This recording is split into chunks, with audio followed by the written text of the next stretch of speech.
মামনি পাকঘৰত আপোনালোকক স্বাগতম। মই আজি বনাবলৈ লৈছোঁ জলকীয়া আৰু সৰিয়হৰ এটা আচাৰ।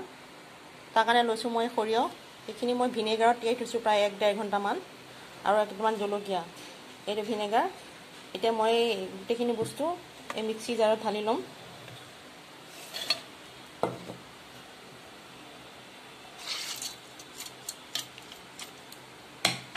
এতিয়া এইখিনি মই হেৰি কৰিম, এটা পেষ্ট বনাম। ইয়াত পানী ব্যৱহাৰ নকৰোঁ। যদি পানী ব্যৱহাৰ কৰা যেন লাগে তেতিয়া তাত মই আৰু অলপমান ভিনেগাৰ ঢালি দিম। ভিনেগাৰ দি দিয়ে মই এইখিনি মিক্সিত পিচিম, আৰু পানী দিলে বস্তুটো বেয়া হৈ যাব।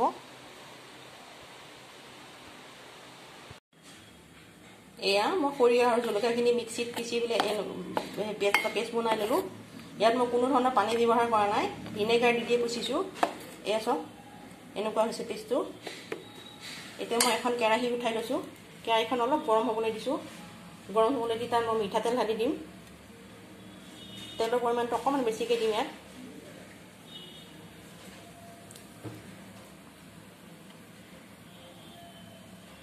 তেলখিনি গৰম হ'বলৈ দিছোঁ।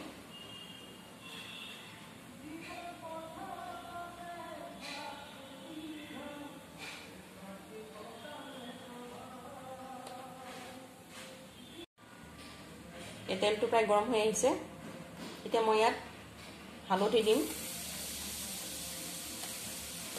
গেছৰ ফ্লেমটো একদম ল' কৰি ৰাখিব, আৰু আন্দাজমতে নিমখ দিম। নিমখ দি মই গেছটো অফ কৰি দিম। দি পেলাই এই বেটাৰটো ইয়াত ঢালি দিম।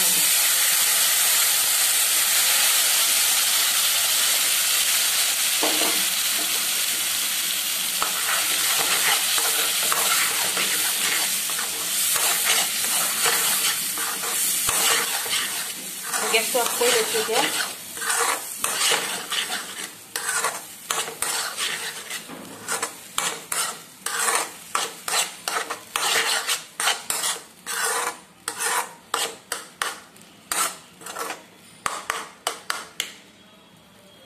জলকীয়া আচাৰ হৈ গ'ল মোৰ। এতিয়া ঠাণ্ডা হ'লে মই বটলত ভৰাই থ'ম। এয়া মোৰ এইখিনি সম্পূৰ্ণভাৱে ঠাণ্ডা হ'ল। এতিয়া মই এটা বটলত ভালকৈ ভৰাই থ'ম। তাৰ কাৰণে মই এটা গ্লাছৰ বটল লৈছোঁ। আচাৰ সদায় গ্লাছৰ বটলতে থ'ব লাগে, নহ'বা আচাৰবিলাক বেয়া হৈ যায়।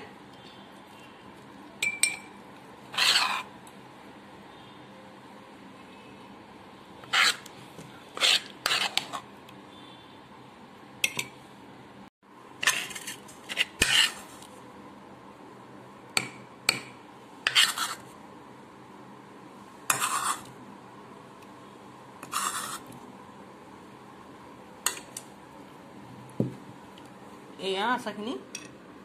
ইয়াত পানী নলগাব, পানী দিয়া চামুচ লগালে আচাৰ সোনকালে বেয়া হৈ যায়। এইটো বহুত দিনলৈকে থাকে, এনেকৈ 6 মাহমানলৈকেও থাকে ভালে।